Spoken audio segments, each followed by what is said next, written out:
j'avais pas très envie de me regarder dans une glace et je sortais plus, quoi. J'étais cloîtré. Et je me suis dit qu'à ce moment-là, que le petit bout de carrière que j'avais eu, il était terminé, quoi.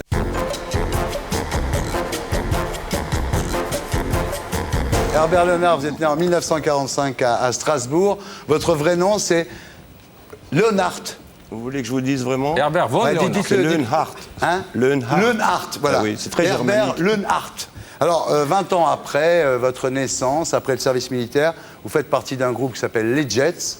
Et puis, il y a les Lionceaux. Est-ce que tu te souviens des Lionceaux? Les Lionceaux, c'était les Beatles français. Ils avaient les douilles comme ça. Hein, absolument. Et ils faisaient que des reprises des Beatles. Absolument, en français. Ouais. Précisons-le. Précisons-le. Et c'était vachement bien. Et je ne savais pas, vous aviez fait partie des Lionceaux. J'ai fait partie des Lionceaux sur la fin parce qu'ils sont passés un jour par Strasbourg et puis ils m'ont vu sur scène et comme ils cherchaient un guitariste, ils se sont dit « Tiens, celui-là, il a du matériel super. On va l'emmener avec nous. » La musique. Donc je suis parti avec eux. Et alors, le 3 janvier 66, Herbert Léonard fait la première partie de Chuck Berry. À l'époque, il y avait Ronnie Bird. Ouais. Tu te souviens de Ronnie Bird? C'était extraordinaire. Avec la frange et tout. C'était bien mieux que Chuck Berry, Ronnie Bird. Vous savez ce qu'il est devenu, Ronnie Bird? Qu'est-ce qu'il a prouvé, Chuck Berry? C'est bon. Vous savez ce qu'il est devenu, Ronnie Je ne Bird? peux pas vous laisser dire ça, maître Vergès. Je ne peux pas vous laisser dire des choses pareilles. Vous savez Vous n'avez pas fait la tournée que j'ai faite. Vous savez ce qu'il est devenu, Ronnie Bird? Ouais, je crois qu'il a travaillé pour France 2 à un moment donné, non? Il est à New York, il repeint les appartements. Ouais. C'est incroyable. Hein. Ouais.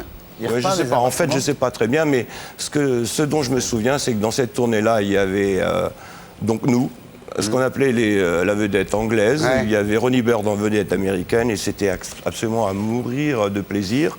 Et puis il y avait Chuck Berry qui venait faire son boulot, Ouais. parce qu'il venait vraiment faire son boulot. Ouais. Quoi. C'est tout. Ouais. Alors en 68, gros succès avec une reprise de Jane Pitney, qu'on retrouve d'ailleurs sur votre nouvel album en duo avec Karine Lopez, qui a gagné Entrée des artistes, organisé par Pascal Sevran sur France 2. Pascal Sevran que nous recevrons la semaine prochaine. Et en 70, le 12 Soyez octobre 70, c'est l'accident. Vous ratez un virage et vous vous retrouvez encastré. Sous un camion. Vous êtes défiguré. J'étais défiguré, oui. J'ai ressemblé à Frankenstein pendant 1 an à peu près, on va dire. J'avais pas très envie de me regarder dans une glace et je sortais plus, quoi. J'étais cloîtré. Et je me suis dit qu'à ce moment-là, que le petit bout de carrière que j'avais eu, il était terminé, quoi. C'était fini. Oui, parce que quand vous êtes revenu 1 an après, il y a des mecs qui étaient arrivés sur le marché, vous n'aviez plus votre place. Ça allait très vite à l'époque. On faisait un disque tous les 3 mois, parce que ça durait pas plus longtemps.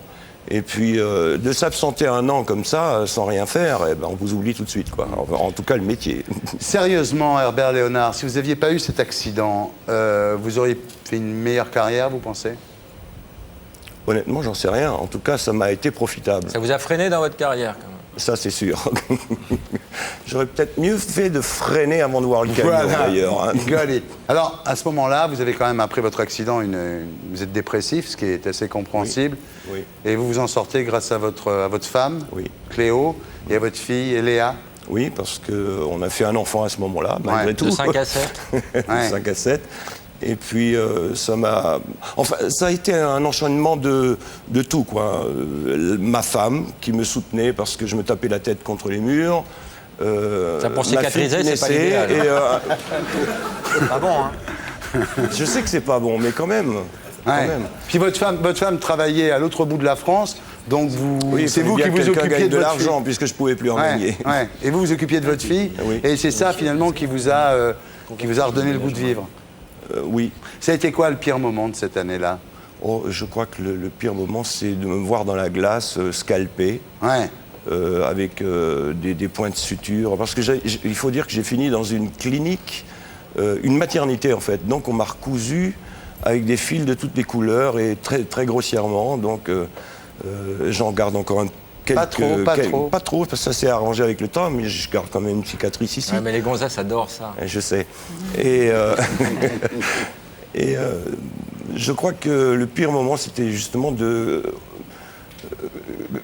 quand je suis sorti de sous le camion, parce que j'étais encore conscient, et de voir dans la première glace que j'avais en face de moi, en faisant ça, et tout d'un coup en voyant tous mes cheveux dans la main, ça a été terrible. Le succès reviendra en 1980 avec Pour le plaisir, effectivement. Et en attendant, pendant les années 70, vous commencez à écrire pour Aviation Magazine et vous devenez le spécialiste mondial de l'aviation militaire russe. C'est-à-dire qu'Herbert Léonard, c'est insensé. Vous avez fait 5 bouquins. Le premier faisait 500 pages, il pesait 2,5 kg. Sur le Tupolev, C'était sur les chasseurs. Vous avez écrit effectivement sur les Tupolev, les Ilyushin, les Sukhoi. Et aujourd'hui, vous publiez un livre sur les chasseurs Polikarpov chez La Rivière. Mais c'est insensé, ça. C'est-à-dire que quand on voit à quoi il s'intéresse, zoom, zoom, mon garçon. Là, si tu veux, d'un coup, c'est quand même assez grave. C'est devenu, chez vous, pratiquement une perversion, non, l'aviation militaire russe, non ? Remets la musique érotique sur la couve. Oui, c'est vrai, bonne idée. Voilà. Très bonne idée. Voilà.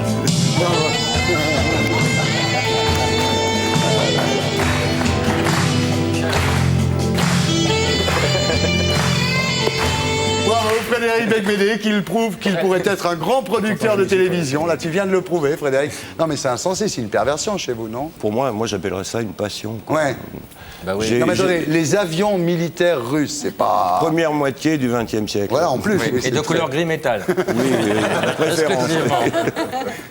Non, mais j'ai découvert tout bêtement un jour, dans un couloir d'Aviation Magazine, où il y avait des milliers de photos qui n'étaient pas classées, une photo d'un petit avion russe qui s'appelait le I-207. Et j'ai voulu savoir comment un truc comme ça pouvait voler. Ouais. Et j'ai essayé d'en savoir plus, j'ai pas trouvé. Alors je me suis dit, plutôt que d'écrire comme les autres sur les Français, les Anglais, les Allemands, c'est le hit parade, c'est les Allemands. Tout le monde veut tout savoir sur les Allemands. Les Messerschmitt. Exactement, ça fascine beaucoup.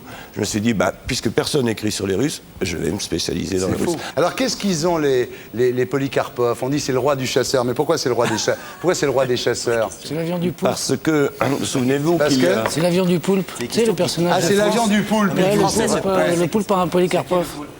Le poulpe, le personnage. C'est un roman policier. Qu'est-ce qu'ils ont de plus, les Souvenez-vous Polikarpov ? qu'il y a eu une guerre de 1936 en 1939 qui s'appelait la guerre d'Espagne. Ouais. Et pendant la guerre d'Espagne sont apparus 2 types de chasseurs russes, le I-15 et le I-16. Et c'était les 2 meilleurs chasseurs du monde à l'époque. Et ils étaient russes. Il faudra que tu reparles de cul pour que les gens reviennent, Thierry.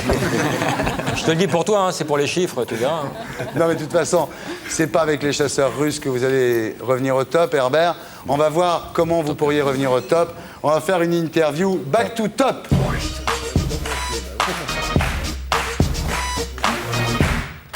Alors, Herbert Léonard, est-ce que pour revenir au top, vous seriez prêt à vous mettre nu sur une pochette ?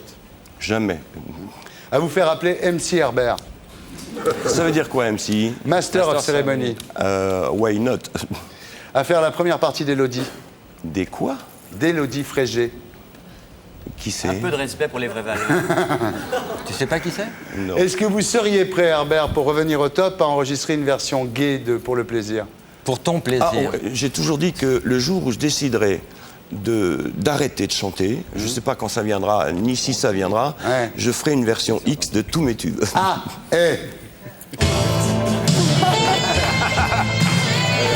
Celle-là, c'est pas la peine. Ça, j'adore. Je crois qu'on va la garder. Je crois que c'est vraiment un sampler que je vais garder. Mais parce que... retirez-le haut chez vous, vous aimez la musique. Est-ce que vous êtes prêts pour revenir au top à faire un duo avec des rappeurs ? Ah oui, oui, j'adore. Est-ce que vous êtes prêts à raconter dans les émissions de télévision que vous êtes tombé dans la drogue ? Je suis jamais tombé dans la drogue. Alors je peux pas dire ça. Ouais. Est-ce que vous seriez prêt à faire un lifting ? Non, je suis prêt à tout, sauf à ça. D'accord. Est-ce que vous seriez prêt à dire du mal de Michel Drucker ? Quel enculé, quand même. Jamais. Non, je peux pas. Non. C'est pas le meilleur moyen de revenir back to top. Ah si, ça branche quand même, si. À vous faire naturaliser québécois ? Non, À vous habiller moulant ? non plus. À vous faire photographier dans Voici avec Ophélie Winter ? Si elle me prête ses seins, oui. À vous faire teindre les cheveux ? Je l'ai fait. J'ai fait 2 ans, pendant 2 ans, j'ai fait Notre-Dame de Paris. Ouais. J'ai donc mis Léonard dans une petite boîte et j'ai fait Frollo. Ouais. Et je me suis fait teindre les cheveux pendant 2 ans. C'était horrible d'ailleurs. Ouais. Mais j'ai pris un plaisir extraordinaire à jouer les méchants. Est-ce que vous seriez prêt à chanter à la Starac ? Pour revenir au top ? Ouais. Pour revenir au top, non. Un mi-top alors. Mi-top peut-être, oui. Est-ce que vous seriez prêt à prendre Gérard Louvain en otage ? C'est un ami. À tenter une vanne contre Baffy ? Oui. C'est un ami. Oui. À soutenir Dieudonné ? Je pense pas, non. À quitter ce plateau tout de suite en faisant un énorme scandale ? Pour revenir au top, hein ? Pour revenir au top. Ouais. Mais je suis beaucoup trop modeste pour ça, non. Vous seriez prêt à quoi alors pour revenir au top? Ma productrice a toujours dit que je manquais d'ambition. Et je pense qu'elle a toujours eu raison parce que j'ai jamais cherché à être constamment au top, quoi. Donc c'est pas seulement l'accident, il y a aussi un manque d'ambition, vous pensez? Quelque part, oui, certainement. Ouais. Je cherche pas à écraser tout le monde, t'as pas envie de t'en à sortir changer de maîtresse tous les 6 mois pour faire la une de Voici. Il y a un moment où vous êtes avec etc. Cléo, hein? Ça fait une paye, hein? Écoutez, je me suis marié très récemment, après 37 ans et demi de Oui, parce que vous avez raconté pendant des années que le mariage n'était pas dans vos gènes, et finalement vous avez craqué. Petite période d'essai, c'est 37 C'est ans. pour des raisons plus administratives qu'autres, parce que l'amour n'a jamais manqué. Ouais. Vous êtes heureux alors? Je suis heureux. Et pour être sûr de ne rien rater de Inarditube, abonnez-vous et mettez un pouce bleu.